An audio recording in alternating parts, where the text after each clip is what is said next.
Hi guys! Yes, Ka-Dreamer, good morning. Welcome back to our YouTube channel. And for today's vlog, I'm going to provide to you all the information if you wanted to travel to Malaysia. Okay? So right now, this is mild na conversation na lang since tapos na tayo sa malagim na nangyari sa amin sa Malaysia, which is about the scam thing. So right now, the one that I'm going to show you is how we book our flight to Kota Kinabalu. So the first thing that we did, i-present yung e-travel, which is e-travel system. Hahanapin siya sa immigration. Parang digital single data, tapos mag-fill out kayo ng form. This is during departure and also arrival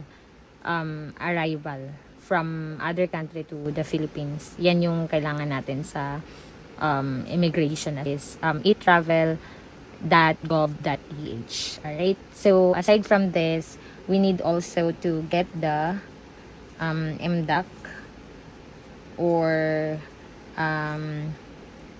Malaysia's digital arrival card. So, yung MDAC is, i-register nyo siya 72 hours prior dun sa date na pupunta kayo sa Malaysia. So, I will show you on how you can do it. Lalagay natin dito sa ating video kung paano mag-register sa MDAC. So, importante siya guys kasi pagdating nyo sa Malaysia from the Philippines, hahanapin nila yun dun sa bago ka pumunta sa immigration area. Actually, late ako na pumunta sa airport. But thankfully na nakahabol kami sa aming so sa aming travel. So, sorry guys. Fresh na fresh pa ako from Malaysia, no? So, ganun pala yun sa immigration. So, kailangan maaga ka talaga kasi sobrang haba ng pila, as in sobrang grabe. Dapat 3 hours ahead or 4 hours ahead ka na nando na dapat. So, lahat ng mga requirements dapat naka-print out. Especially yung hotel booking nyo, yung itinerary nyo pag nando na kayo, and then the round trip ticket, back and forth, of course. Round trip nga. So, anyway, aside from the round trip ticket, yung how you book the ticket, and then the certificate of employment if meron kayo, tatanungin din yan, and kung sino yung kasama nyo sa travel nyo. This is the Malaysian money guys. So kailangan nyo papalit dito kasi yung palita nila ano lang, and then we're good. So at least na-survive natin yung immigration, diba? So after the immigration guys, eto na, pagdating namin doon may immigration ulit, so interview ulit, and then yun, tinignan lang yung passport, and then tinatakan tayo, and we're good. So after that, first thing that you need to do is to get a SIM card, from the airport. So, what we did, since dalawa kami, para makatipid, ang isang SIM card, meron silang 25 ringgit, meron silang 50 ringgit, meron din silang 35 ringgit. So, may unlimited na sila for 1 month. Mag-stay lang naman kami for a week. So, mas pinili namin yung 25 ringgit lang with 130 gigabyte of hotspot. So, much better yun kasi nakakakonik ako sa kanya. So, isang SIM card lang yung ginamit namin. Hi, madam. Para matipid kami kasi of what happened. Kailangan namin magtipid kasi wala na talaga kaming savings or extra budget. So, after the SIM card, kailangan nyo mag-install ng Grab application. So, nag-install kami ng Grab, or meron akong Grab application.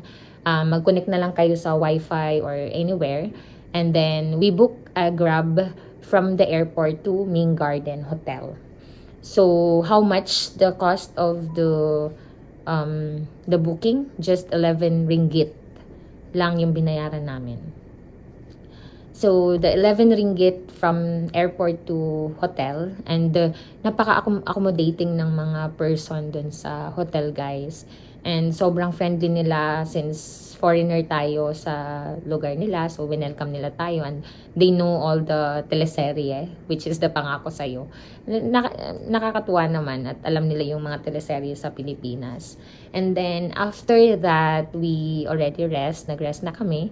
And first day in the morning, syempre breakfast. So, the breakfast was buffet. The food here, guys. Yeah, unlimited breakfast, guys. Meron silang fruits, meron silang chicken. Since bawal talaga dun ang pork. So, they have chicken, they have salad, they have juice, and coffee, tea. Yun yung number 1 nila is the tea, sabate. Or sabate. Sabate sa Bisaya. So, anyway, after we eat, prepare na kami. Since sobrang stress pa rin yung pakiramdam ko, parang ayokong lumabas sa hotel, ayokong maggala-gala kasi gusto ko lang mag-rest or mag-relax. Relax lang yung mind ko and i-report lang talaga si Aaron Sim. But since I'm with my friends, so kailangan naming mag-enjoy kasi nandun na kami So sayang naman yung pamasahe natin kung magmumukmuk lang tayo. So we decided to go somewhere, which is the island hopping. And we decided last minute, mga 9:30, umalis kami sa Ming Garden Hotel. And we booked a Grab. Sobrang useful ng application ng Grab sa Malaysia, guys. So, it cost us just 6 ringgit going to Jesselton Pier. And good thing, guys, tips pala, pag gusto niyo mag-island hopping sa Malaysia, so, from your airport, mag-book lang kayo ng Grab going to Jesselton Pier. And pagdating sa pier, ang daming dong mag-o-offer sa inyo ng mga island tour. And what we chose is the Tree Island, which is the Manukan Island, the first one. The second one is Mamutik Island. And then the last is Happy Island. So, for that, since nandun na tayo sa Jesselton Pier, maraming Pinoy na makikilala ka doon. And, chika-chika, ganyan. Since mga Pinoy tayo. So, we decided to book the 3 islands. Wala, Ito yung mga bayad, isang island. Dalawang island ito. As a boat service lang to. Anong gusto mo? Yung private boat? This is our pabasahe. The 3 island na already, no? So, our ticket going to the island. We have 3 islands. The first island will be, kasi pangan na to? Manukan, tas Mantikan. Mamutik Island, Manukan Island, and Sapi Island. Pili mo ng pagkain. Kalit sa may pagkaon, guys. So, Manila mga food dari ako. This is the food. Wow. Sino lang? Gusto niyo mo? Ang ana? Kana siguro, dako na lang. Mangay na lang. The 3 islands is 55 ringgit each. So, that cost us 650 for each person. And then, that's it. That's just the boat. But the boat is actually like a speedboat. So, sobrang bilis niya talaga mag-drive or makarating sa bawat island. Ang good thing naman neto is sobrang na sila, parang established na talaga yung islands nila, yung mga boat nila, which is the speedboat, and sobrang daming tao lang, guys, iba't ibang lahi. As in, grabe, ang daming tao, ang daming nag-island hopping. Kahit weekdays kami nag-island hopping. And, so, ayun na nga, first island hopping namin. First island was Manukan. So, Hi, sir. Welcome here in Manukan Island. So, this is our first stop or first destination. And the boat actually leave. So, we have another boat to ride later. white sand naman siya, pero hindi ganun ka-white na, as in talagang white sand. But anyways, na-enjoy naman namin yung mga views doon, nag-photoshoot naman kami doon. But, tips pala pag nandun kayo, naka-rash guard and then naka-leggings kayo talaga. Kasi yung of course, Muslim country sila. So, bawal talaga yung i-showed up mo yung body mo or something. But since nagkaroon ako ng lakas ng loob dahil may nakita naman ako mga foreigner na nagtutupis, pero sobrang minimal lang This is yung Manukan makikita Island. mong nagtutupis doon. Sobrang init kayo. And good thing na Kasi nakapanjama it's already ako. 11. Kasi Then we're good after here. the two-piece, panjama agad para maitago mo yung katawan. So guys, andito tayo sa Manukan Island. Isa Ako lang yung nababal dito.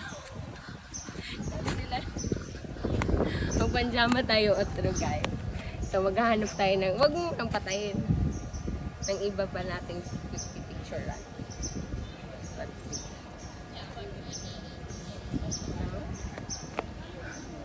Ako lang yung nagkaano guys. Nakakahiya. Food, mag-snacks, mga ganun, para hindi kayo magutom. And then, 10 to 12 is the Manukan Island. 12 to 2 is the Mamutik Island. And then, 2 to 4, that's the last island, which is the Sapi. So, after the Manukan Island, nag-Sapi Island tayo. But, when we arrive in Manukan Island, kailangan nating mag-register sa loob ng island. So, ikikip nyo yung receipt nyo dun sa binayad nyo dun sa Jesselton Pier.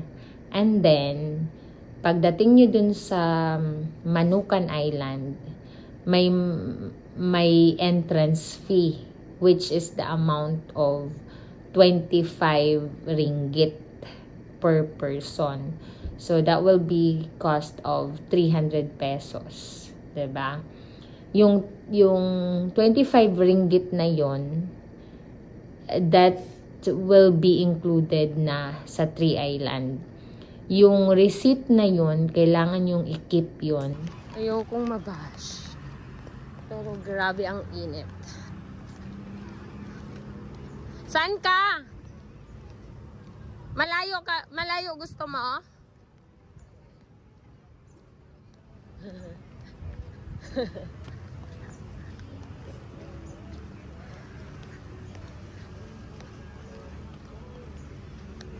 Gusto mo sa malayo? Island. So, hindi kayo pwedeng mag-iwan ng mga gamit dun sa boat since iba-iba yung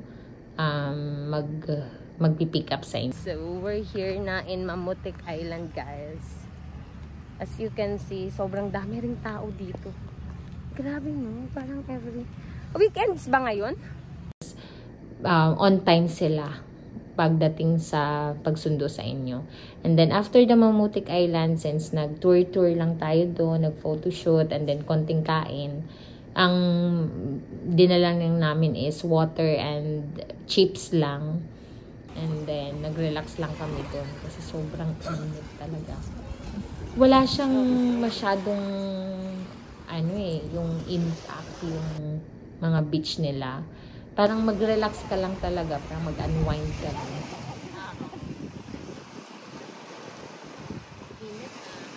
Ako na po.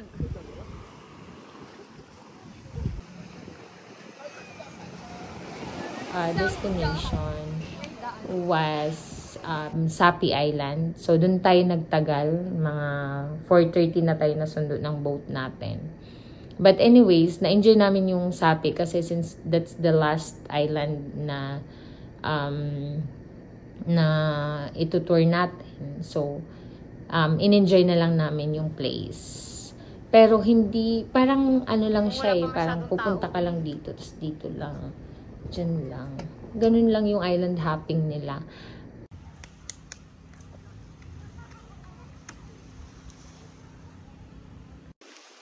Hi guys! So this is our last destination, Sapi Island. Hopping nila doon. And na-relax naman tayo at nag-enjoy naman tayo. Finally, tapos na yung araw namin dito sa island hopping. So, 3 island yung napuntahan natin, guys. Actually, normal na normal lang yung mga island hopping nila or yung mga islands nila dito. walang surprise, hindi ka maano, pero walang wow. But the boat itself, it's really nice kasi yung mga boat nila. Unsa ga ito? Speedboat na, no? Speedboat na talaga siya.